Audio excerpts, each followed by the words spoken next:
everybody.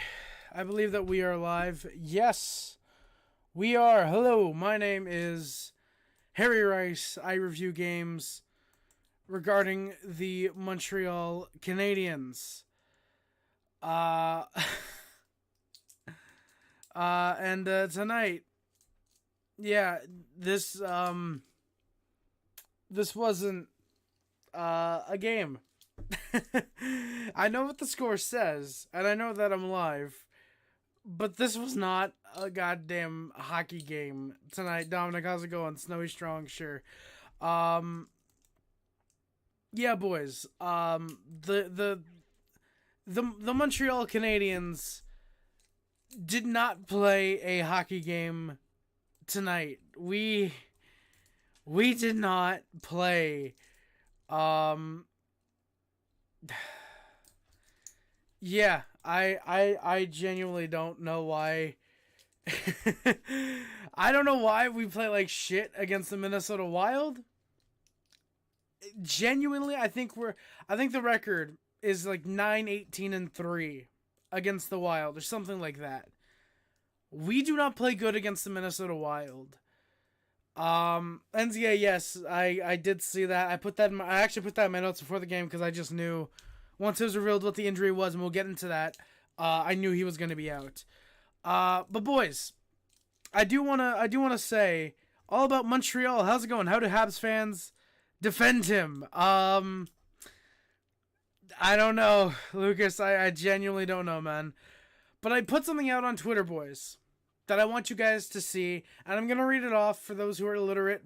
I don't know how the hell you're here, but for those who are illiterate, or for those who just don't want to read, or for those who might be listening to this in a podcast format and don't want to look at the stream, Fajo, don't worry about it, my guy. Thank you for coming by, my good sir. But for those who do not follow me on Twitter, at Harry Rice Hockey, I put out, and this is going to cover a little bit of the screen, I apologize. Pizzetta just sounded like a sped systematic word. Pizzetta! Yeah. Pizzetta. God, I really hope that worked, Sporty. Thank you. It's covering up a little bit of the, chat. I'm sorry, guys. Let me see if I can just make that a little bit smaller. There we go. So I put out, and this is what I think. If you guys aren't following me on Twitter, again, please do so. Link, I believe, is in the description. I said, quote, as a Habs fan after this game, I'm not concerned for three simple reasons. It is our first game without Kirby Dach, and the lines are mixed up. This is very true. Harvey Pinard was slotted in on the first line. Let me actually get the notes. There we go. It was our first game without Dach. Harvey Pinard was put on the first line. Newhook had to transition to center. He played very well. Anderson was moved down. There were all sorts of differences. Pizzetta entered into the lineup for the first time this season. Like I said, number two, and like I already mentioned, Minnesota has somehow been the one team that always makes us look like shit. I said makes up, but makes us, you know what I mean? Genuinely, Minnesota, again, we're something like 9-18, well now 9-19-3, or it's 9-14-3, something like that. We do not play well against Minnesota. And so for me, I'm going to preface that before tonight's game. I'm going to criticize the team, obviously. We played like shit. The only good players on the Montreal Canadiens tonight were probably Samuel Montembeault, David Savard, and parts of Mike Matheson. Those were our good players tonight. And for the third period, probably Jonathan Kovacevic, I would say. We played like shit tonight. And number three, Alexander Burrows is literal human garbage. And it's at this point, it's not even for how fucking god-awful the power play was tonight. Because we didn't get power plays tonight. The Montreal Canadiens do not know what a power play is. We do not know what a power play is. Partially because of Alex Burrows. But if you guys see the little image I quoted.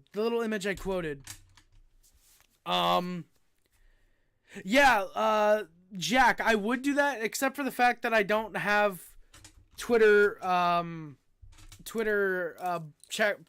I think it's called. Yeah, I don't have that, so yeah, I cannot, So yeah, I can't edit the tweet. So yeah, unfortunately. But yeah, the Montreal Canadiens played a horrible game tonight. James Toop, if you could kindly fuck off, that'd be appreciated. Okay, what? Okay, let me. Oh, okay, there we go. Okay, that's weird. I had to sign in there. James Dan, no, you can fuck off, my guy. Hide user. Thank you. Yeah, if you guys can read the image that I attached to the tweet. Yeah. Alex Burrows is a piece of shit, and we hired him because he's French, and I think it's time we fire him because he's French. Last time I checked, I don't think oh, oops. Sorry, Jack. I literally clicked on James Toop, so I don't know why. Yeah. Jack, I'm sorry about that, my guy. And now for some reason I can't click. There we go. Add as moderator. Just a standard moderator. There we go, Jack. There we go. So yeah, guys, I'm gonna take the tweet off the screen for now. Actually, what I am gonna do is I'm gonna get just the Burrows tweet. And what I'm gonna do, boys, is I'm gonna put it on the screen. Yeah. I'm just gonna put it, make it a little bit smaller. We're gonna put it up here because you guys need to see that. So yeah. Yeah, Jack, I'm sorry about that, man. I'm really sorry about that. I didn't mean that. Yeah, so we got some comments to get through. Hey, Quality, don't worry about it, man. You do not have to be sorry. It didn't happen against the Leafs. Blackhawks fans need to be worried because Jack Guy's coming for Tenorti next game. It wasn't even like a malicious thing. Just Tenorti hit him, but we're gonna be coming for him next game. But yeah, Doc's out for the rest of the season, unfortunately, and yeah. He's already disappeared. Have you seen his performances? Fazio, what performances? Darkness, I'm a garbage can. Well, I mean, you left the Discord because a guy called your team bad. So, yeah. High quality. It wasn't even that Cole had a bad game. Cole just didn't really show up all that much. He had some good chances. He had a couple shots. But for what we expect out of Cole Caulfield, it wasn't a great game. He didn't really have many chances. He didn't really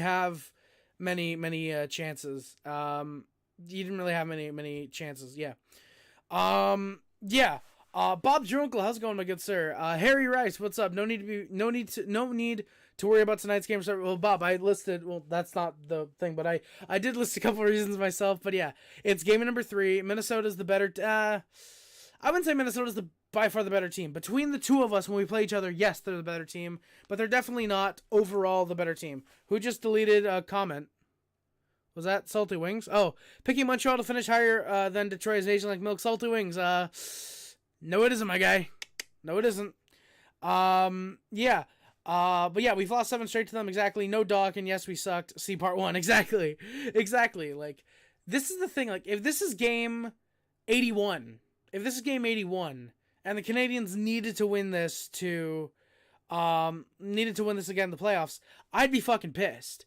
It's game 3 of the season. We are 5th in the division. We are out of the playoffs by a point. Again, it's like most teams have played 3 to 4 games. There is no way that we are out at this point, but you guys know what I mean.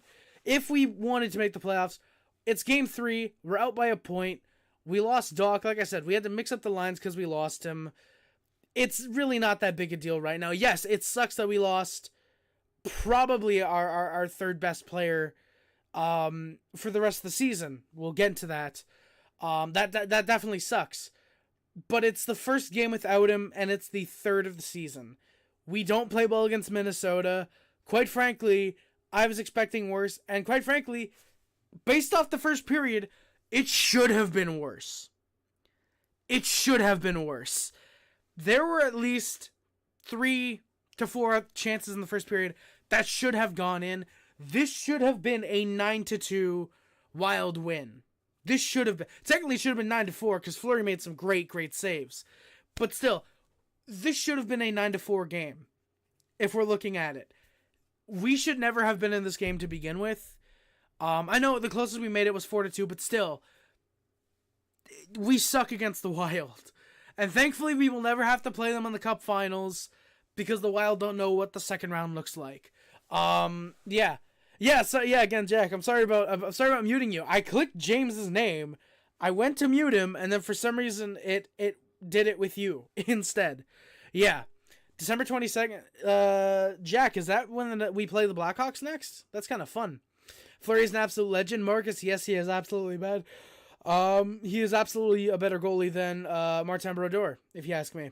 I know it might seem like a hot take, but Brodeur never had anything less than a pretty good defense in him, in front of him for a majority of his New Jersey career. And by the time he did, he fucking sucked. It is, oh shit, Jack, that's gonna be a game to watch then, is December 22nd. Right, last game before Christmas. That's fun. Yeah. Jets are getting shut out by Cam Talbot. That is very fun.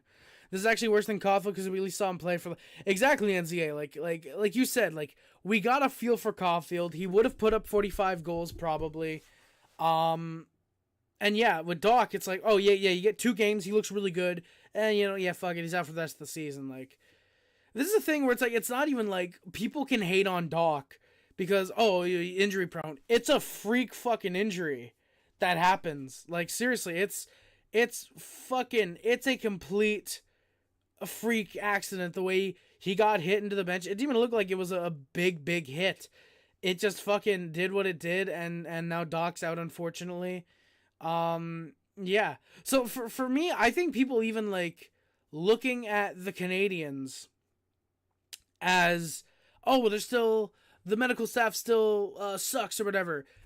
Again, this is a guy who unfortunately has had a few injuries in his career. It's a new medical staff, and plus, it's a freak thing. Sometimes you can have the best medical staff in the NHL, and these types of injuries will still happen. You will have a guy who could end up getting the fucking out 3 games into the year, 2 games into the year, and out for the rest of the season. Does that make the medical staff bad? No, that's just a freak accident. How we handle Gooley's injury, spoiler for tonight's game, how we handle Gooley's injury and anything going forward, I think that's going to be more telling than anything. And the thankful thing as well is that I've seen people I've seen a couple of people mention on Twitter a lot of examples of guys who have torn their ACL and MCL and are able to come back the next season and provide at the same type of level. So thankfully, thankfully for me, it seems like hopefully Doc should be able to get back to a fairly good level, but I think that I think if the Canadiens are able to get back, what the fuck was I just saying? I'm sorry, I'm reading your comments as I'm going through to prepare myself, and I'm just like getting fucking like scatterbrained. I'm sorry, boys, but I don't know. Again, like I think the next group of injuries, like Gooley, whoever else ends up getting hurt, will be more telling than the Kirby Doc injury. Habs fans only love Fleury for the fuck up in Game 3. Yes, we do, Lucas. Absolutely. I hate the dog news. Salty wings. All of us do, man. I think even if you're not a Canadiens fan, you have to at least feel for the guy. Like it's a freak thing. I really don't think anyone has the Habs making the playoffs this year because we are still a developing and rebuilding team. These are the types of games that rebuilding teams lose. Even then, Bob, like that's the thing is, I don't even think we can say this is the type of game that we lose because we almost beat the Maple Leafs and then obviously we beat the Blackhawks as we should have. But the Wild owed us. Genuinely, the Wild are probably the one team in the league that I can think of right now that genuinely do own us and play fantastic, no matter who we have on the team. We could genuinely be icing the 70s, 60s, 70s prime Canadiens teams. The prime Canadiens teams, and the Wild would still find a way to beat us. That's just one of those types of games. That's just one of those types of teams that just, Yeah.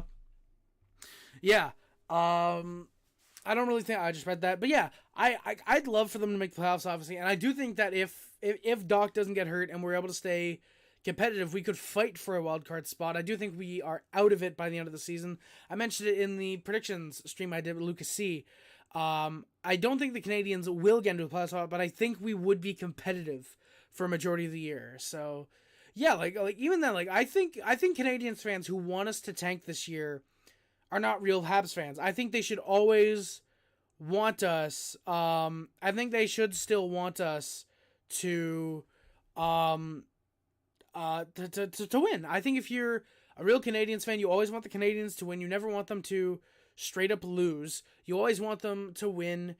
Even if we are rebuilding, I think especially now is the best time to start winning. Again, not necessarily make the playoffs, but at least fighting to win every night, because you want to instill that winning culture. That's why Ottawa is fucking failing. That's why Ottawa is one of the worst organizations in the league. They have never had a winning culture with this team. And, people could say, 2007 Cup Finals, 2017 Eastern Conference Finals. Still, where's the winning? Where's the legitimate winning for this team? The Montreal Canadiens have always built themselves on being winners. And we are going to get back there, 100%. I think if you can instill a start of a winning culture and develop that, hey, we want to win, we will do whatever it takes to win hockey games, that's great. We will lose more often than we win this year, more than likely. But if we show the fight, I think that's going to be fine. Sporty, I do feel like this is a season where winning is going to be more of an afterthought, and you're looking for more maturity and growth throughout the season. Buffalo was this last 2 seasons. 1 year away. Exactly, Sporty. Exactly.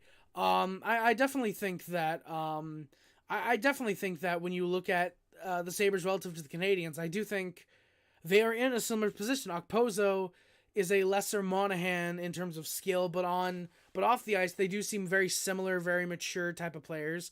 The Canadiens have those veterans just like the Sabres do or did. I say both because they've let go of a couple of veterans, I believe. But they have those guys who help them on and off the ice with the maturity, like you said, and looking for growth. Tage Thompson has developed into a legitimate superstar centerman, even though he has, I believe, 0 points on the season still. That might be something you want to do. But yeah, Buffalo, like you said, was this last 2 years. I think Montreal was this last year. And this year, if you ask me, I do think next year we have a legitimate shot at making the playoffs. Tampa's going to fall off. Boston's going to fall off. I think the Canadiens absolutely next year, if Doc and the rest of the team are going to be able to stay healthy next year, we should be a lock. We should be a lock for a playoff spot. Merry Christmas. Hey, thank you, Jack. A bit too early, but thank you. Maybe I'll go watch The Violence Ensue. Jack, that'd be fucking fun. The Yotes only had 14 shots on goal. You know what? Hey, at least we can say the Canadiens were not the worst team on the ice today then. Hey, let's go. The deal or no deal to Montreal. Clayton Keller and Karel Vejmelka for Jake Allen, a 2025 second and a 2024 first round pick. That is an easy deal. Basically then getting Clayton Keller for a second round pick. I'd absolutely take that. You're getting a legitimate superstar goaltender in exchange for a top 7 first round pick and a backup goaltender. I'd easily take that. If you're a Canadiens fan, massive deal. If you're an Arizona fan, massive no deal. They know how valuable those 2 players are to their team. Tell Kent to draft Yzerman or Catton. I'll tell him to draft Macklin Celebrini. Salty, thank you. I'm going to name my first child. Harry Rice. Marcus, thank you, man. Bold of you to assume anyone watching my channel is having children. I'm kidding. Thank you guys for watching. I appreciate it. You guys gotta admit, that was funny. That was a funny joke. That was funny. All right, I'm gonna scroll a little bit. Holy shit. Medical staff can't prevent an ACL tear. Exactly, Lucas. Exactly. Like the medical staff cannot prevent an ACL tear. So it's like, especially like that's what I was getting at. Is like there's gonna be injuries the medical staff can't prevent. There's gonna be injuries the medical staff can't help, at least at this point. So, yeah. Hey, Harry, tough loss for the Canadiens as well as us losing to the Hawks last night. Yoshi, yeah. Pretty tough. Pretty tough last about 30 hours for me and my best friend. My best friend's a Leafs fan, and yeah. Darkness, Habs don't need to get rid of their entire medical staff. They literally just fucking got a new medical staff, my guy. Bort? Oh, boy. Oh, yeah. Bros, James Tubes. Thank you, Lucas. I appreciate it, man. Appreciate it. Send the trainers to Shandong. Luca Wings, like NCA did. They already did. Habs medical staff is one of the better ones in the league. People underestimate how bad some Sorry. People underestimate how bad some lower market U.S. markets have it. Definitely, Marcus. I'm sure of it. I can also guarantee Pezzetta fought twice just to try and show Marty he can stay as a Ryan Reeves style guy. I hope he does. Sporty. Don't insult Ryan Reeves like that.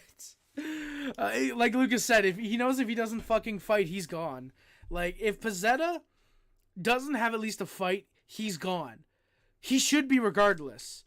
Genuinely, he should regardless. Michael Pezzetta is the most talentless fucking hack I've ever seen in the NHL. Of course, I think most people know about the famous... I can get the fucking tweet off the screen, I think, by now. I think I can get the fucking piece of shit Burroughs thing off the screen by now. But yeah, I genuinely think that with Michael Pezzetta, he is fucking talentless. And I was going to mention something, and I genuinely forgot. I'm sorry, boys. But yeah, with Michael Pezzetta, like Darkness said, I would be a better NHL player than Michael Pezzetta. And I know there's a lot of people that are like, oh, well, you know what, hey, there's, fucking, you wouldn't be better than him. No, I would. Because I would know how to connect with a fucking pass. I would actually know how to shoot the puck. I would actually know how to body check. I'd probably actually know how to fucking fight. Michael Pezzetta gets off from Habs fans because... oh, he's a guy, he fights, he hits. Not realizing that Josh Anderson and Arbor Xhekaj do the same thing, except fucking better.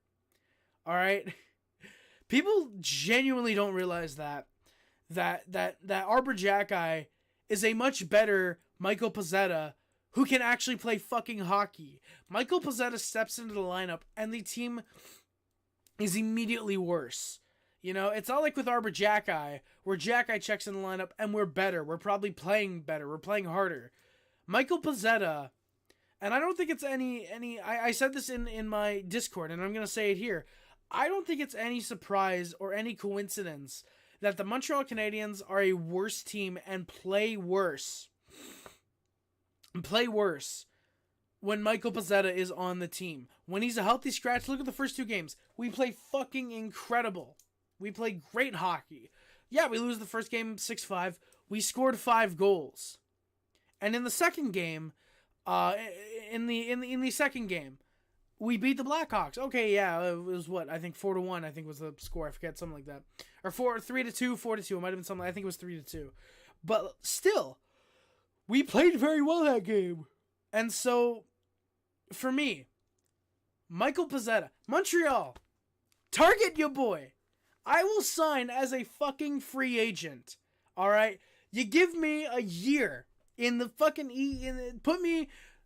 assign me to a fucking beer league team. Give me a pair of skates. I will learn how to skate. I will immediately be a better player than fucking Michael Pezzetta. All I need to do is learn how to skate and I will be a better player than Michael fucking Pezzetta. Alright?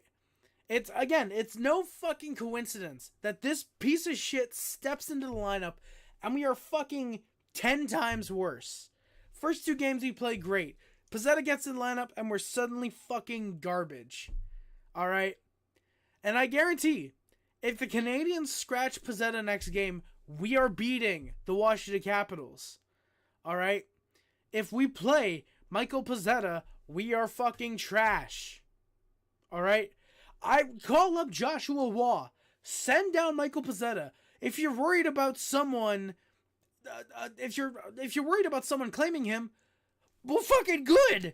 Let them claim Michael Pezzetta. He is one of the fucking worst. He is the worst player I've ever seen play in the NHL. All right, he is. He has to be a fucking cancer. If he gets into the lineup, like Randy said, plays 546. And we are this goddamn awful. Now, granted, yes, it is the Minnesota Wild. And again, they play well against us. There was no reason that after the first period, we had 3 shots. There was no excuse. Aside from, we did not feel motivated. There has to be something. Randy, please kindly shut the fuck up. Like, seriously. Michael Pezzetta has to be it. Because there was nobody else that came into the lineup. Kirby Dach came out. Michael Pezzetta slots in. Alright? And Randy, I am guaranteeing you, if this is a game, Farrell, or one of our prospects, Emil Heineman, Ty Schmelanik, are stepping into the lineup, and we lose this game, you are putting it on them partially. You are putting this game on Montembeault probably. I guarantee that. You are looking at the 5 goals allowed, and you are thinking, damn, Montembeault had a poor game. I will guarantee you that, Randy. I will guarantee you that. That is what you were thinking. And again, if it's a Sean Farrell, Joshua playing 7 minutes tonight, you're saying they're not ready, send them down. We need someone like Michael Pezzetta in the lineup. I am guaranteeing that. And very quickly as well, to any Canadiens fans that were saying, hey, you know what, Michael Pezzetta should be in the lineup, to the one guy, there was probably a couple of them saying, hey, play Nick Suzuki top line. Fuck you. Stop supporting this team. If you genuinely think Michael Pezzetta should get a try on the top line, you are fucking stupid. If you think Michael Pezzetta should be with Cole Caulfield and Nick Suzuki, check yourself into a mental institution, please.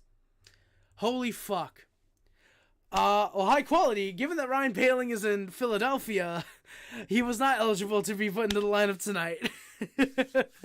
Yeah. Alright, I got a bunch of comments to get through because I was fucking ranting about Michael Pezzetta for a couple minutes. Alright.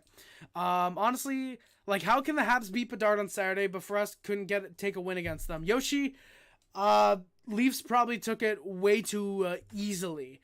They probably thought, oh, it's the Blackhawks, it's an easy win, just worry about Bedard. And then didn't worry about Corey Perry, who decided to turn back time. You put the 70s Canadiens, Kaprizov becomes prime Ovi for one game. Is that how it works? Exactly high quality. Exactly. Like, I remember it was, probably 4 or 5 years ago.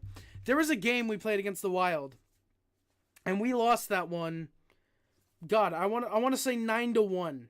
I want to say we lost 9-1. Canadiens Wild 9-1. All-time record. Okay, so it actually has the all-time record here. So we are 9-19-1-1 against the Wild. So even my fucking math was off. I thought it was 9-16 or 9-14, whatever. 9-19-1-1. I believe the first one is overtime shootout losses and the other is a tie. So it actually has every lineup here. So... No, sorry, we lost 7-1 in 2018. I thought it was way worse than it was. We've lost to the Wild twice. 7-1 in recent memory, in 2017 and 2018. Like, the one time we beat the Minnesota Wild, it was at home. It was a 4-0 victory. That is the only time. Also, big shout out Cole Caulfield being the cover boy for the Canadiens this page. Big shout outs. Like seriously, for me, we do not play well against the Wild. And the Wild fucking suck. When they play anyone with the Canadiens is really what I'm trying to get at, I guess. But yeah, like, you put the 70s Canadiens, Kaprizov would fucking score 5 goals. Like, I'm used to watching the Canadiens lose to the Wild. I am fucking used to that. Yeah. Harry, I muted Bort since he is Taupe's alt. Thank you, Lucas. I appreciate it. Happy Halloween, Harry, you fat ass darkness. It's pretty goddamn rude. I mean, I do like Wall starting for us, but I think things weren't going so well with just one goal scorer. Exactly, Yoshi Bros. Exactly. That is not good. When you're only scoring 1 goal in Elmer Soderblom, that's not good at all. I gotta see Habs Twitter replies. The most talentless fucking hack in the NHL is the most real thing I've heard in my life. Let's go, Lucas. Hell yeah. I mean, I'm just spitting facts. Michael Pezzetta should be nowhere near the NHL. Michael Pezzetta should be nowhere near the NHL. He should barely be sniffing the ECHL. Michael Pezzetta, I genuinely don't think I've ever seen him connect with a fucking pass in the NHL. I can't say that I've actually seen him fucking connect with a pass or get a goal that I can say, yeah, that looks like a good. That looks like a pretty good goal scorer's goal. Every goal I've seen Michael Pezzetta score, all 6 of them, have been fucking, oh, damn, where the fuck was the goalie on that one? Or, oh, well, yeah, that's kind of a wide open net, and she should be scoring that. It's still a reference to exactly those bros. Like, Samsonov and Wall could get better, I think. But like you said, the D needs to start working more, and I do think both guys definitely need to play better. Definitely 13 goals against between both goalies isn't the start. You can definitely get over it for sure. Exactly. You can absolutely get over that. Do I still think that the Leafs need a starting goalie? No, because Samsonov I definitely think can develop into a starting goalie, but there's definitely better backups than Joseph Wall in my opinion. Matt Mike, how's it going, my good sir? Sporty, Habs Twitter is targeting Suzuki. I don't get why. Because you should not be targeting Nick Suzuki. The entire team, aside from probably, again, Montembeault, Savard, and parts of Matheson and a third period from Jonathan Kovacevic, was incredibly lazy. We did not come out to play tonight. And Randy, yes, hello, ugly game for sure. Ugly. I don't know if I'd say ugly is an understatement, NCA. It was really bad. It was very, very bad, though. But, yeah, Billy Jean, how's it going, man? How's it going? Thank you for coming by, my good sir. Rough night for sure. Not like the Ottawa Senators are much better, though. Yeah, Randy, do not defend fucking Michael Pezzetta, my guy. Like, holy shit, blame him for the whole loss. Randy, again, notice, first 2 games of the year, we play very well. Doc gets hurt, and Pezzetta comes in the lineup, and we play like shit. Stop riding Michael Pezzetta's dick. All right, Billy Jean, goodbye, my guy. You are Randy Tulp. Randy Tulp, sorry, James Tulp. Randy, I apologize. I don't mean to compare you to James Toop. I'm very sorry about that, my guy. Jesus, that was a really bad. Sorry about that. But, but yeah, Randy, Montembeault didn't have a great game, dude. I'm sorry. You cannot blame Montembeault on this game. You cannot blame Montembeault. He is the reason this game is not fucking 9-2, Randy. Holy shit. This game, the first goal, yes, Monty should have had. We'll get into that. The second, third, fourth, and fifth, you cannot put on Montembeault. When he allows 2 goals on 13 shots in the first period, and 3 goals on 11 shots, I think, actually, and you only put up 3 shots. You put up, I think, 8 shots in the second period, and you allow 2 goals that were power play goals, and the 5th goal is also a power play goal. You cannot blame Montembeault for this game. There was not a single 5-on-5 goal scored by the Minnesota Wild. There was not a single goal that was 5-on-5 for the Minnesota Wild. The 2 shorthanded goals were shorthanded. Obviously, they're shorthanded goals. 3 power play goals, 2 of them were really solid goals, and the 5th one, that just sucked on everyone's end. All right? You know? Like, seriously. The fact that, Randy, you were coming in here and saying, oh, Montembeault didn't have a great game either, when we had like 12 shots through the first 2 periods. Something crazy. 12, 15 shots. Poor amount of shots like that. Oh, it's Montembeault's fault we lost. No. That's called the team didn't fucking play and left him out to dry.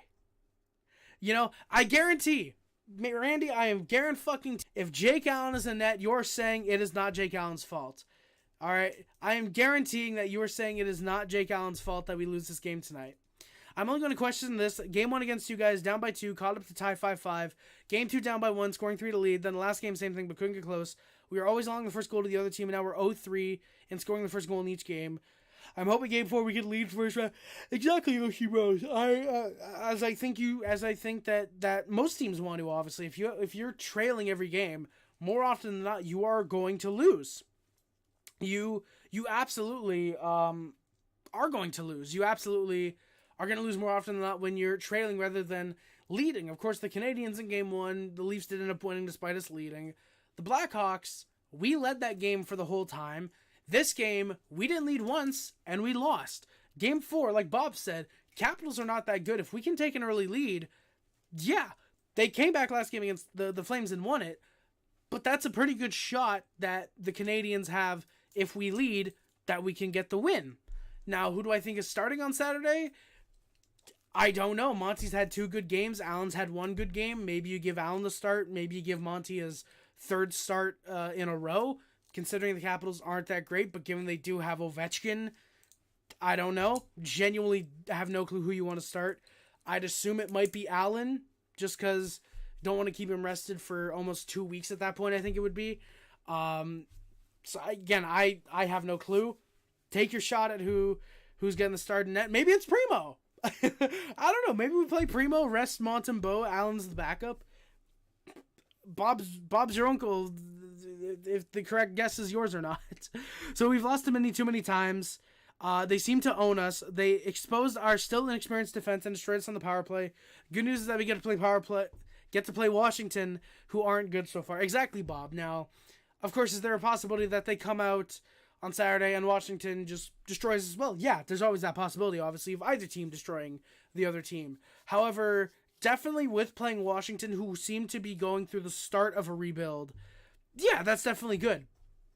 That's definitely very good for the Canadiens. However, for me, I do see it as more of a challenge for the Capitals, because they, I think, do still have a little bit of pressure to potentially make the playoffs.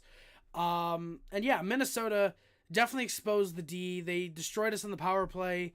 To be fair, though, on our PK, despite allowing the 3 goals, killing off 6 of 9, very nice. Pretty solid, actually. And yeah, playing Washington next should instill a bit of confidence in the team, hopefully. We will obviously see on, I believe it's Saturday, the game. By the way, I apologize for anyone who I said this game was yesterday, Monday. I genuinely thought it was going to be yesterday. I didn't realize it was an extra day off. I apologize for that, boys. And yeah, hopefully people didn't come out of the channel yesterday thinking, hey, where's Harry? He's supposed to be live for the Wild game, because yeah, I didn't realize it was supposed to be today. I apologize.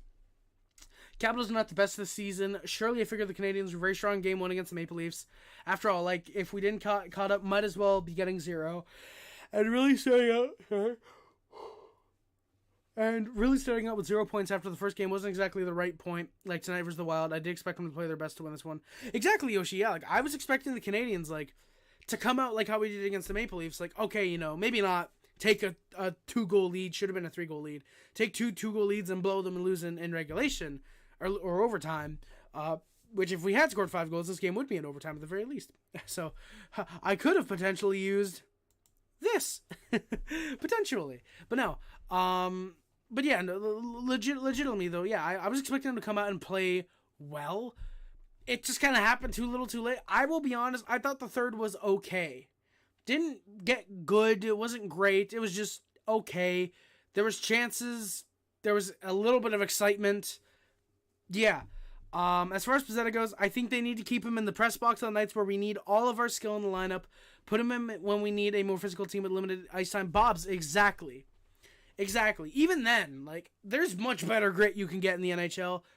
I would take John Parker Jones over Michael Pizzetta. He's a big boy. I'm pretty sure he can fight. He's like 6'7", 250 pounds. The fucking dude can throw his weight around. I'd much rather a John Parker Jones and Arbor Jackeye combo over Jackeye and Pizzetta in the lineup. And I think that's what John Parker Jones could end up turning into. A guy who, unfortunately, most nights in the press box, when we need a physical lineup, boom, John Parker Jones, you got the bump. And, yeah. So for me, I definitely think, I think that's actually fair. Bob's your uncle. Pizzetta being in the press box when we need a skill team, and he's in the lineup when we need a more physical team, against, say, a Maple Leafs, a Boston Bruins, that could work. Now, do I like the idea of playing Pizzetta like 15 games a year? No, not really. Again, I'd rather John Parker Jones. I'd fucking rather Milan Lucic, but we're not getting him obviously anytime soon. But yeah, I'd much rather those guys over Michael Pizzetta. But if that is the compromise, he's only in the lineup when we need a physical team, I'll take that. So yeah, here's my thinking. Of course, that Canadiens were my first choice for them to be a team that would be a playoff team this year. But like, I think about this, they're still in a rebuilding mode. So even if they can be able to get further this season, won't be quite exactly Yoshi Bros. And that's what I said. I think if you can start to instill a winning culture with this team. I'm sorry, I'm trying to move the camera to make it to where like you guys can see me a little bit more. Maybe I should move the monitor. Okay, camera, you move down there. Yeah, I'm just gonna move the fuck. My Diet Pepsi bottle just moved. All right, there we go. You know what? I kind of fuck with that actually. I kind of fuck with that. The kind of slanted monitor. Plus, it actually looks good too. I'm like right in the middle. I can like look right up and see the blank space between the 5 and the 2. But yeah, like I said, if you can instill a winning culture with this team and at least be very competitive for large portions of the game or most of it or all of it if you're able to, I think that definitely helps out with the team more than if you were just straight up tanking. Oh, trade Monahan, trade Savard, trade Matheson, trade Allen, because they're all guys who aren't going to be here in 4 years and, get value now. Because I do think we're keeping Matheson for a while. I do think we honestly keep Sean Monahan. Savard, I think, is gone at next year's deadline, not this year's, though. But yeah, I definitely think, like I said, if you can instill a winning culture and get guys like Monahan, Savard, and Matheson and Anderson, and to a lesser extent, Gallagher, who can help you instill that winning culture, because Savard's won a cup. Matheson's gone to, I think, a conference finals with the... No, was he with the Penguins or the Panthers? I forget. But Anderson went to the second round with the Blue Jackets when they fucking upset Tampa Bay. Gallagher went to the Cup final with the Canadiens. He's been to a couple conference finals. These guys who can win, these guys who can help us for the future, I think it's fine. Or who can help the young guys for the future, I should say. Not help us with the future. You know what I mean? Help the team's future, I should say. I'd be more than fine with that. Especially like if it means we end up getting into the playoffs next year or in a wild card spot or whatever. I'm fine with that. I am fine with losing 40, 45 games this year if it means we're showing improvement. We showed massive improvement through the first and second game. It's not like let's just not ignore, by the way, guys, let's just not ignore that first and second game, we played very well. The first game was an incredible game by the Canadiens. The second game was very good. And then tonight was just a disaster. Yes, that's probably the case. If you want to... I genuinely think that if you want to be concerned about this team, wait at least 4 more games. Because I think if you go through a hardship through the 4th and the 5th game, again, that is probably to be expected. Yes, we have the next 3 days off, Wednesday, Thursday, and Friday, before the Saturday game. And even then, we might have a practice because I think it's a home game. While we do have 3 days off before the next game, I still think if you can get the lineups working and clicking, by game 8, say,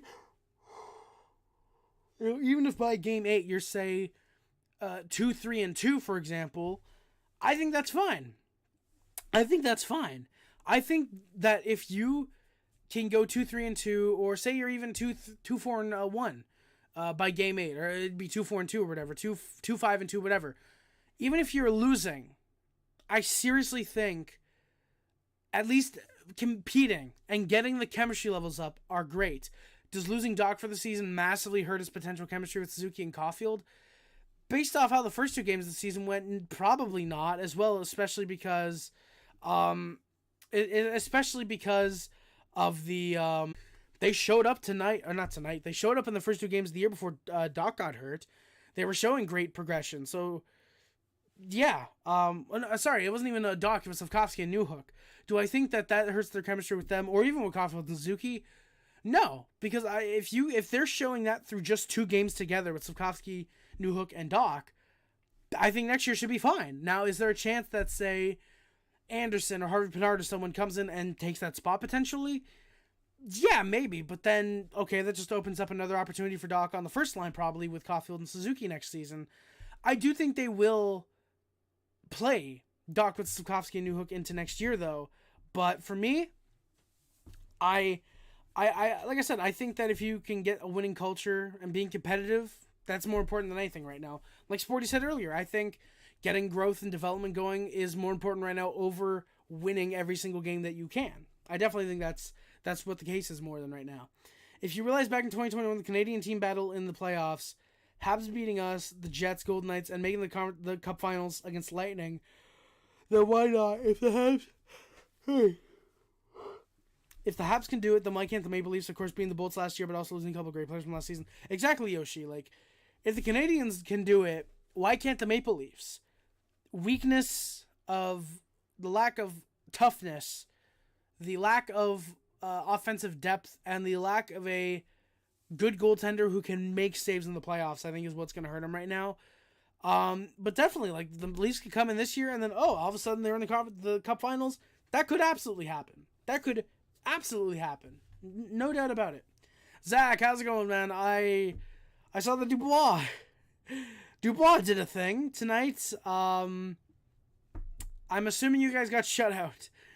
Massive pain indeed, Zach. I'm very sorry to hear that. That was the case, man. I'm very sorry to hear that. I think part of the winning culture, I'm only using quotations because that's what Bob used, is shown by the Habs almost every game. Even when they play like crap like they did tonight, they didn't give up. They almost scored. Exactly, Bob. So technically, they did score. It was after the whistle.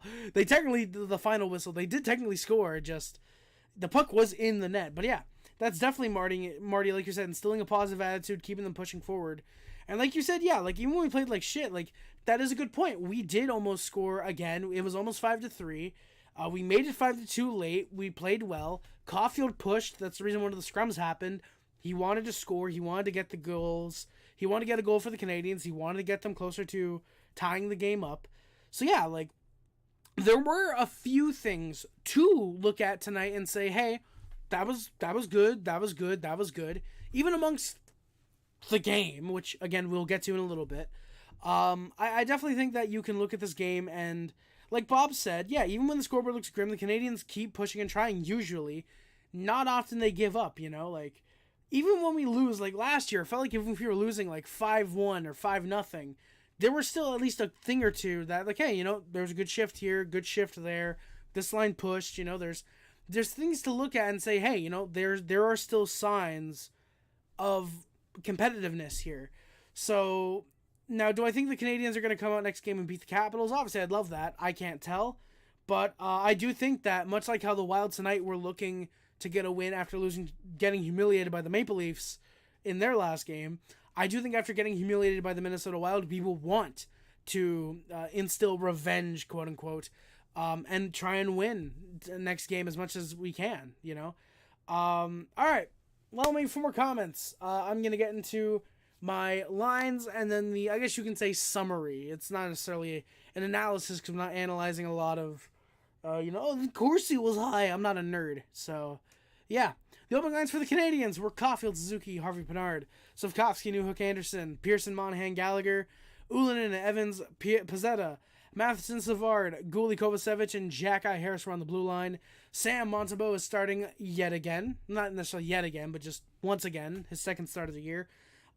Jake Allen backs him up, as I was actually kind of surprised he didn't get the start tonight. I was expecting kind of a back and forth for the first maybe 10 games. Allen, Monty, just see who looks like the better goalie through the first batch of games. Again, we'll see if Allen gets a start next game. I don't think you can blame him at all for tonight's game. Blame Monty, for tonight's game. At the same time, after Allen allowed technically 6 goals, they won a shootout, Leafs, but after allowing 5 goals in regulation, Monty did get the start next game, despite Allen actually playing pretty well. So actually, thinking about it, I would assume Allen gets to start next game, but again, with the rest, we'll see. Opening lines for the Wild were Kaprizov, Hartman, Zuccarello, Marcus Johansson with Ekman, Eriksson-Ek, Foligno, Rossi, Goudreau, and Maroon, Dewar, and Duhaime. I spelled Duhaime improperly. I apologize. So yeah, if you guys are wondering, Harry, why'd you name 11 forwards for the Wild? Why does the second line only have 2 forwards? Because that's what they ran with tonight. Apparently it was, I believe, Jared Spurgeon and not Marco Rossi. I think it was Matt Boldy who was hurt. Spurgeon was apparently hurt in practice, and they weren't able to call someone up because they were in Montreal. I don't know if they got hurt beforehand or like today during practice, or he got hurt previous days. But yeah, I believe it's something. I believe it's also something where they didn't have enough cap space to call someone up. So 11 forward, 6D. Clearly, it didn't hurt them that much tonight. Brodin, Addison, Middleton, Faber, and Mermis Merrill were on the blue line for the Minnesota Wild tonight. Marc-Andre Fleury gets to start against his hometown team. Philip Gustafsson backs him up as he's proven himself to be a starter. They gave Fleury the start to kind of honor him as his last game probably with the Minnesota Wild or in the NHL against the Montreal Canadiens. So before the game, devastating news. Kirby Dach is out for the rest of the season. He has a torn ACL and MCL, unfortunately. Yeah, just terrible. You hate to see that this is what's going on. You hate to see that Kirby Dach is out for the remainder of the season. Yeah, basically, actually, technically, it was only announced that he's out with an MCL and ACL sprain, or a torn ACL and MCL before the game. It was announced, I think, the other day.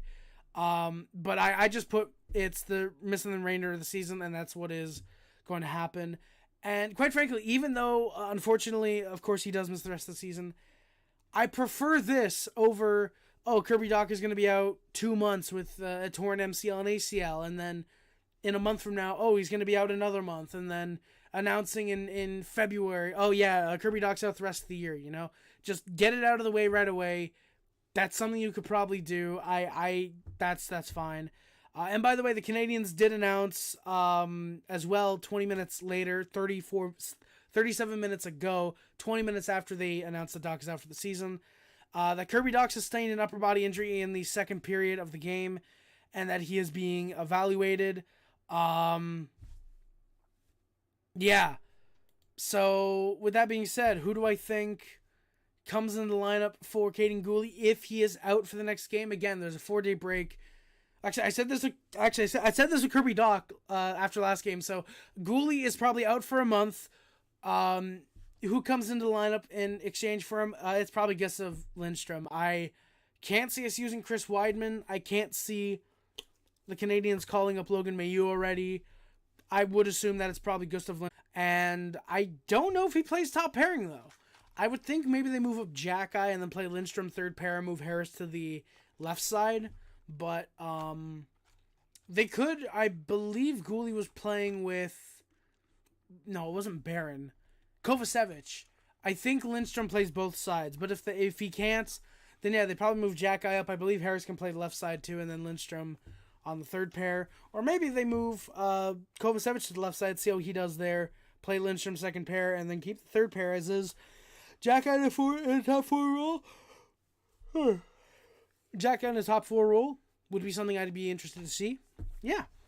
There were lots of empty seats in Montreal tonight, surprisingly. Habs were solid in the opening minute. First line had a rush chance in the opening 30 seconds. Wild were going the transition. They are a fast group. You could tell this just by how their lines are being placed out there. And then Arbor Jack-Eye saves a goal on the line. It gets tipped just past Montembeault, but it's right off the post. Pat Maroon trying to get in there. Jack-Eye just able to take it off. That almost made it 1-0. There's then a great post for the Wild. Foligno gets an initial shot blocked.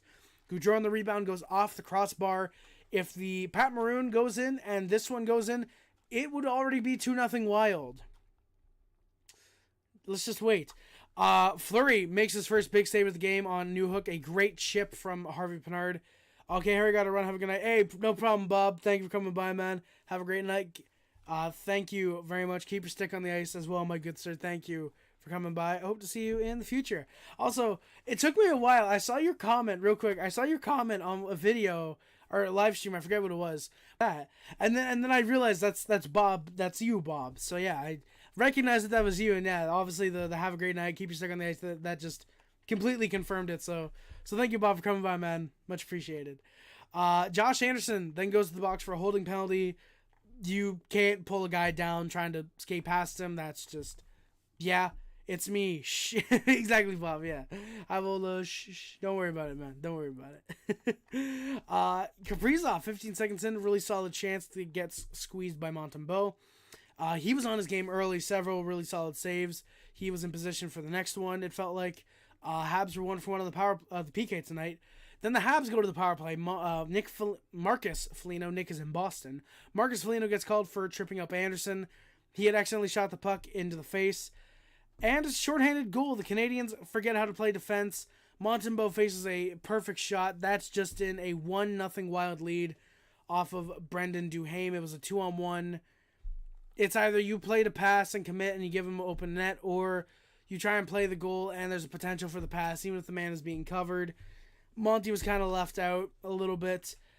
Then it's 2-0 Wild. 26 seconds later, a turnover by Alex Newhook. Pearson actually plays well to get back in time. The puck gets shot. It's kind of lost. Jacka has it in his feet. Connor Dewar is able to shoot it past Montembeault. And it's a 2-0 lead just like that. 2 goals that are shorthanded. 28 seconds. That is the second fastest franchise second time in franchise history the Wild have scored 2 shorthanded goals in less than 30 seconds. The fastest time was 20 seconds. They didn't say what game. Shout out to the commentary team for that, though, for letting me know about that. But 2 goals in 26 seconds. That is a very fucking suck. Habs are 0 for 1 on the power play tonight. Shots at this point were 7 for 2 for... Jeez, I'm not on my game tonight. Shots at this point were 7-2 for the Wild. It was all them. The ice was fully tilted for them.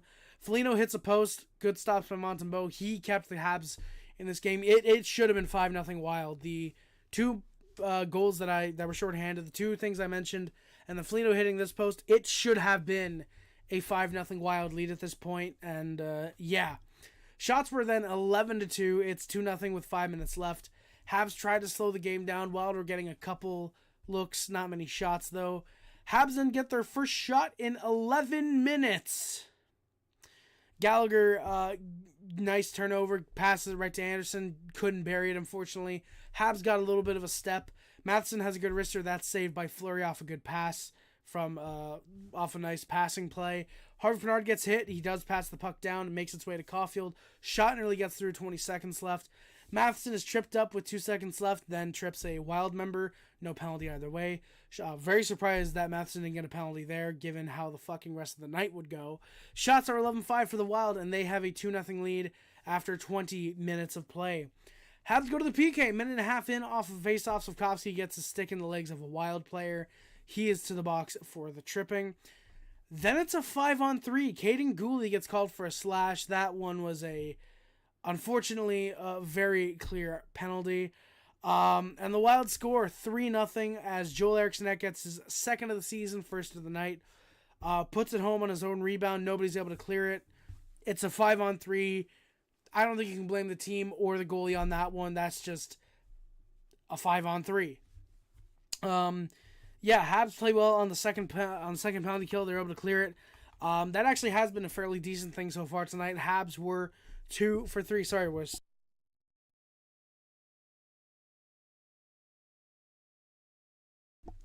All right, sorry boys, I'm back. Habs are 2 for 3. Habs then go right back to the PK. Caulfield gets called for a trip on Brock Faber. That was unfortunately another clear one. Wild are able to push. Habs do kill it off. We are 3 for 4. Short-handed, there's a 2-on-1. I forgot to mention this. Harvey Pinard and Monahan, I believe it was. There's a pass that can't be found across. Matheson joins the rush. There's a near wrap chance with Evans in front that almost scores. Might have been Harvey Pinard and Evans actually on the 2-on-1. Wild were still in control, getting chances off some turnovers and rushes. Pretty quick shots. Montembeault is playing well. He did not look as confident as the first at this point, but I feel like he kind of knew that the Canadiens, were not going to really push for him all that much, unfortunately. And, but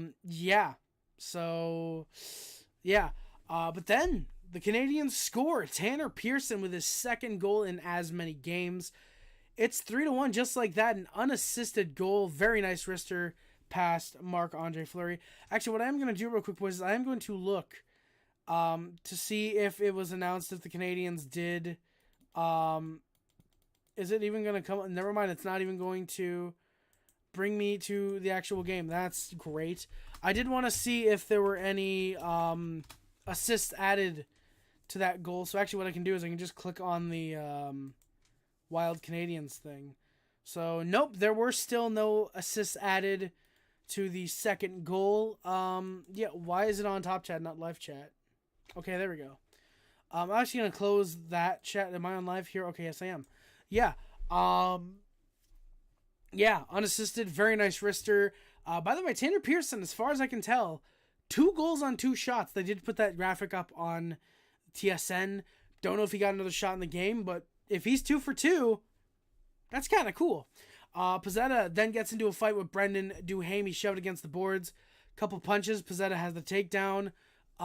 Very surprising that Michael Pezzetta actually won a fight. He is 1-0 on the season. That is very surprising. Wild gets some chances off. Complete control after the Pezzetta fight. Him fighting to hype up the team did not work because we do not care about Michael Pezzetta. Habs got a couple straight chances, but there's nothing on net. The Wild had over 20 shots at this point. I believe the shots were 20-7 or 20-8 for the Wild at this point, 22-8. Habs didn't go to the power play. Eriksson-Ek is called for an interference on Nick Suzuki. Wild clear it out. The Habs had nothing on their power play. 0 for 2 on the power play. And then Slavkovsky takes a very careless, I believe it was called interference. I don't know why I put unsportsmanlike conduct penalty. It's a 4-4 into a Wild power play. Just kind of came over, lifts the stick out of a hand. Yeah, Habs. Oh, on the PK. They were able to clear it first. Wild do quickly strike. And they would score. Kirill Kaprizov makes it. Sorry, I gotta find the last PK we had. Okay, so 4-5. Windy City, man, I feel bad for Kirby Doc. Oh, believe me, there's a lot of hockey fans that do, my guy. Thank you for coming by, Nick.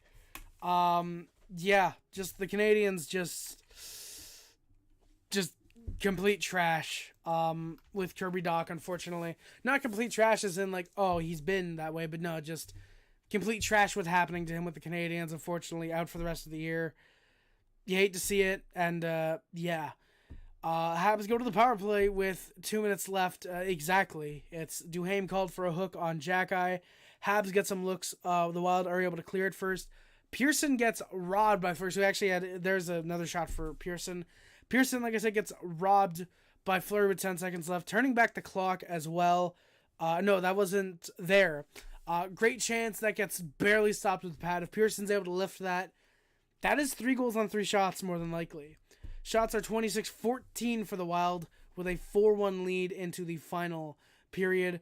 Jack-Eye actually had a very nice hit on Marcus Johansson.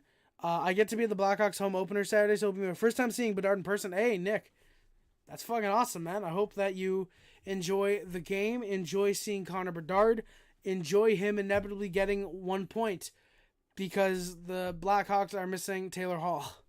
I would say I'll be watching that game, but it's probably on at the same time that either the Canadiens are playing or I'm streaming for the Canadiens. So I'll catch what I can. That's what I'll say. I'll catch what I can. But yeah, enjoy the game. Enjoy it. Yeah, Jack-Eye, like I said, with the hit, showing some frustration. Refs are immediately guarding Middleton away from Jack-Eye. That's funny. Yeah, Gooley didn't come out for the third period. He had left during the second. He would not come back. We'll see between now and Saturday how long the injury is for. I'm not going to say jack shit. Yeah, Habs are actually on the PK because of the Jack-Eye hit. I thought that was kind of funny that they actually gave him a penalty for that. Nothing. Habs on the PK can't clear. There's a shot stopped by Montembeault. Eriksson-Ek / Zadet Matheson immediately in. You love to see guys coming in to defend the goalie like that. Matheson's called for a rough. Eriksson-Ek is called for a slash. It does remain 5-on-4. Golden Trash, broken wrist. Goalie is out 6 to 8 weeks. Golden Trash is that. I don't know if that would be official yet at this point. I'm gonna look on the Canadiens' Twitter. I like how Tanner Pearson is trending because you love to see it. I don't think... Yeah, no. So it was Golden Trash. If that's your prediction, well, then you must be a Senators fan. You know what? Hey, he's still probably out for a shorter time than Josh Norris is out. So, meh, that's fine. But yeah, if Gooley's out long term, that sucks. The only bright spot really is you might get a chance at a guy like Gustav Lindstrom. Maybe you call up Logan Mayhew. I doubt it. You probably get a look at Gustav Lindstrom. So, man, you take the positive with the good. You take the positive with the good. You take the bad with the good, I guess. You take the good with the bad, I guess. I'm trying to see things positively. We're fucking missing our number one defenseman, probably. So, yeah. Yeah. So they're both called. The commentators actually brought up a really good point. Eriksson-Ek doesn't get called for the slash if Matheson isn't called for the roughing. So, yeah, the Habs, yeah, exactly what he said. Yeah, goalie injury is still being evaluated. I checked the Canadiens' Twitter. Their last tweet was, like I said, like 40 minutes ago at this point, that goalie is being evaluated and it'll be to be determined, blah, blah, blah, blah, blah. So, yeah.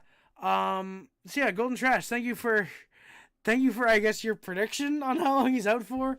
Unless somehow you're an insider, which in that case, oh God.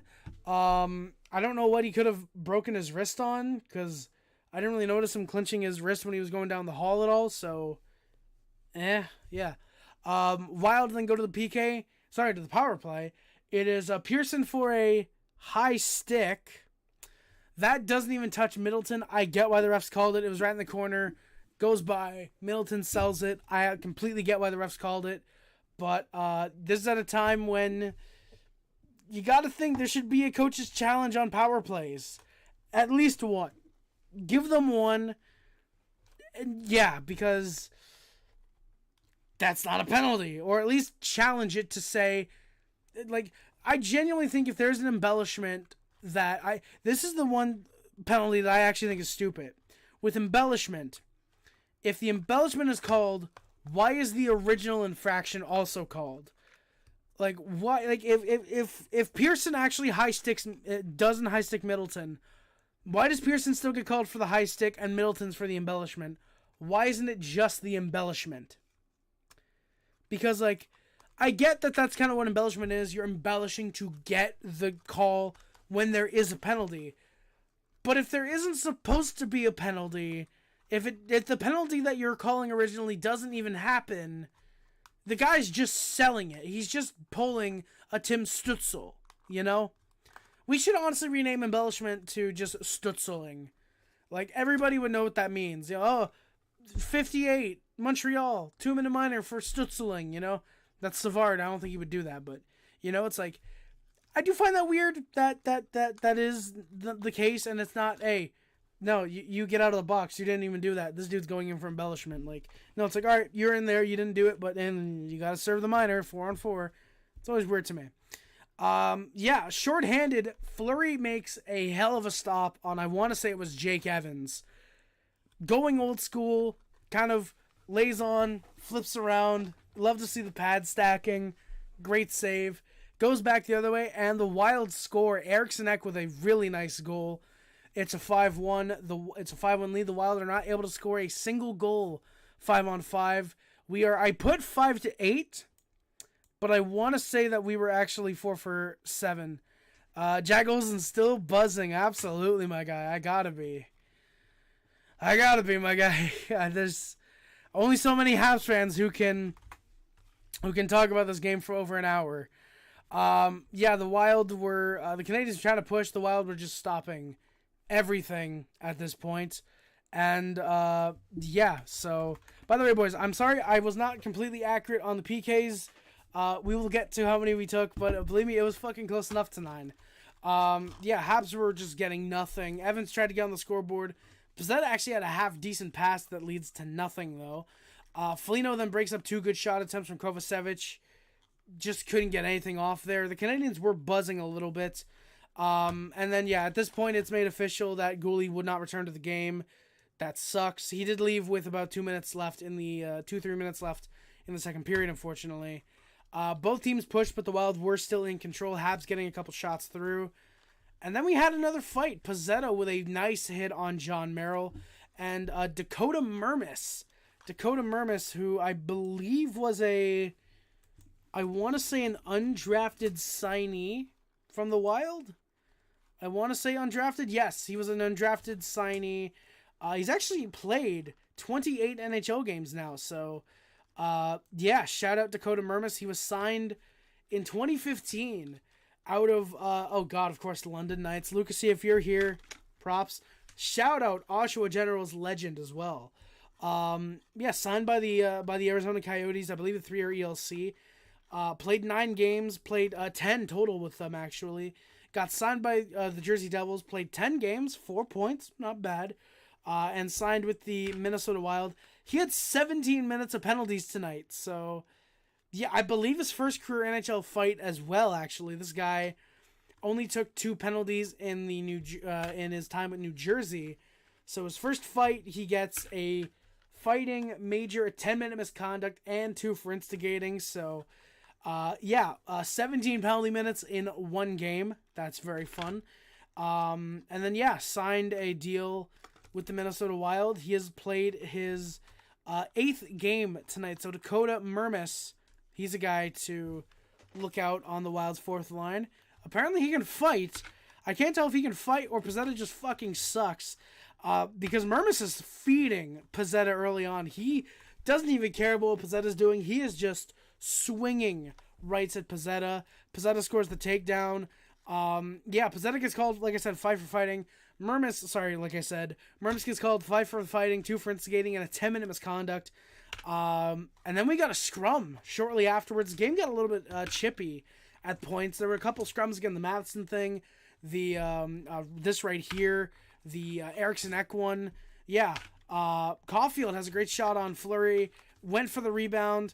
It's kind of weird because Caulfield goes for the shot, goes to the rebound, and then it just kind of looks like this, like he knows puck was covered, and he's apologetic. He is also apologetic. He is both apologetic. Eriksson, that sounds like a religion. Hey, yo, what do you believe in? I'm apologetic. You know, it almost sounds like that. Eriksson-Ek is right, and Anderson is after him throwing fucking punches.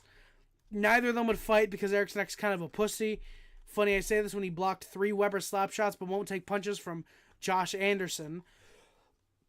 Both men get called 2 for roughing.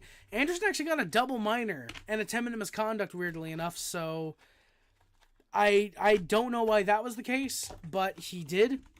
I'm actually going to look up Josh Anderson because it is counting it right now. And so through 3 games of the season, he already has 20 penalty minutes, which I think is pretty funny.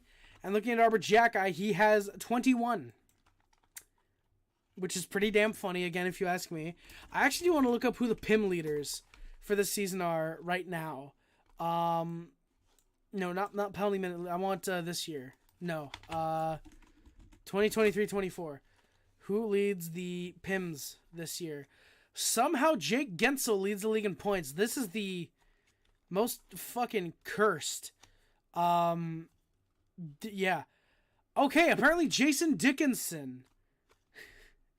Okay, well, it's not updating. So, yeah, Arbor Jackeye is tied for the league lead in penalty minutes, as are, I believe, Josh Anderson. Dakota Mermis might actually be 3rd. Dakota Mermis is 3rd. Josh Anderson is now 2nd in penalty minutes after tonight's game. Of course, assuming that no other guys took penalties tonight, and assuming that Jason Dickinson, weirdly enough, who again leads the league in penalty minutes, did not take more tonight. So yeah. Don't touch the star, Joel Eriksson-Ek, and you won't get fucked up. So yeah, fuck around and find out. Gallagher then goes to talk to the refs. No clue why, because they don't respect each other. Gallagher, it was kind of funny again to see him talking to the refs, because I always remember that clip where the refs told him to go fuck himself. Yeah. So it's 4-4 into a Wild power play. The Habs, because the Habs shouldn't get momentum whatsoever in this game. Wild power play, Habs do clear. We are 4 for 7 on the PK tonight. 4 for 7. So yeah, we had 2 or 3 power plays. The Wild had 7. Now, are most of those legitimate power plays? Yes. Should you try and win despite the refs? Yes. But just a reminder, the Wild scored 3 power play goals tonight. 2 shorthanded. This game is potentially in overtime if the Wild don't have 2 or 3 power plays that maybe shouldn't have been called, you know? So, yeah. And I'm not saying that because, you take away those power plays, they don't score on them. No, I'm saying you take away those power plays because the Canadiens or Wild end up maybe scoring or end up getting pressure as a result. Basically, the game is probably pretty different depending on what point of the game you are and what penalty is being taken. So, yeah. Kovacevic gets stopped again. He was heating up in the third period. Montembeault stops a solid Hartman shot. The Wild really had cooled off with the 5-1 lead. They can afford it. Then the Canadiens score. I believe it's off a face-off. There's a Caulfield pass to Savard. Finds Newhook. Buries it for the 5-2 deficit. Good to see Newhook. I believe on a 3-game goal streak. I believe he scored 1 in the game against the Leafs. No, he scored 2 against the Leafs. He did not score last game against the Blackhawks. I do not believe. Let me find Newhook. Newhook first is a Hab. Nope, sorry, yes. So Newhook actually is not on a 3-game goal streak. I was not completely sure if that wasn't the case, but no. His third in 3 games regardless. Yeah. So Newhook, love to see him getting his 3rd goal with the Canadiens. He is still technically on pace for 82 goals on the season. That's definitely doable. Yeah, no. Habs can go to the power play with about 1:40 left. Foligno's called for a trip on Jonathan Kovacevic. Habs pressure. They get nothing. The goalie is he's on the bench as well. Montembeault. Several missed passes just out of the zone. Habs can't get anything. The commentators actually mentioned, by the way, that Fleury loves to play the puck. Could there be a potential chance for the empty net goal, the goalie goal? Unfortunately, no. That would not happen because we can't have exciting things in this game. Yeah, they tried to set up a Caulfield goal. Everybody else wanted it, except the Wild. We are 0 for 3 on the power play tonight, but Newhook scores right after the final whistle. It was like a second after, unfortunately.